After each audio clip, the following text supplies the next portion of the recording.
আজকে পুলিশ কোটা বিরোধী ছাত্র জোটের কয়েকজন নেতাকর্মী সহ অজ্ঞাতনামা অনেকের উপর মামলা দায়ের করেছে। পুলিশ বলেছে সরকারি কাজে বাধা এবং পুলিশের দায়িত্ব পালনে বাধা এবং জনদুর্ভোগ সৃষ্টি করে জনজীবনের দুর্ভোগ সৃষ্টির জন্য নাকি তাদের বিরুদ্ধে এই মামলাটা করা হয়েছে এবং অজ্ঞাতনামা আসামি করা হয়েছে সেই তাদের পুরানো চরিত্র অনুযায়ী। তার প্রতিবাদে আজকে আমরা দেখলাম যে কোটা বিরোধী ছাত্রজোট আগামীকালকে সারা দেশে গণপদযাত্রা কর্মসূচি ঘোষণা করেছে। এই উপলক্ষে তারা ঢাকা শহরে গণপদযাত্রা করে রাষ্ট্রপতির কাছে স্মারকলিপি দেবে এবং জেলায় জেলায় তারা ডিসির কাছে স্মারকলিপি দেবে।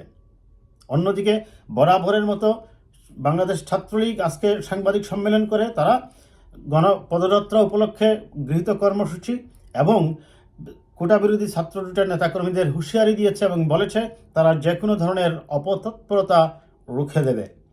আমরা অতীতেও দেখেছি ছাত্রলীগের এই ধরনের সন্ত্রাসী কার্যক্রম এবং সবচেয়ে বড় কথা হচ্ছে সরকার এই কোটা সমস্যার সমাধান এখন যৌক্তিকভাবে আলোচনার মাধ্যমে সমাধানের পথ থেকে মনে হচ্ছে দূরে সরে এসে জোর করে আইন প্রয়োগকারী সংস্থা দিয়ে অন্যায়ভাবে সেটা দমনেরই চেষ্টা করছে, যার পরিণাম আমরা অতীত অভিজ্ঞতা থেকে বলতে পারি পৃথিবীর কোনো দেশেই, বাংলাদেশে বিশেষ করে কোনো ছাত্র আন্দোলন বিতে যায়নি, এটাও বিতে যাবে না।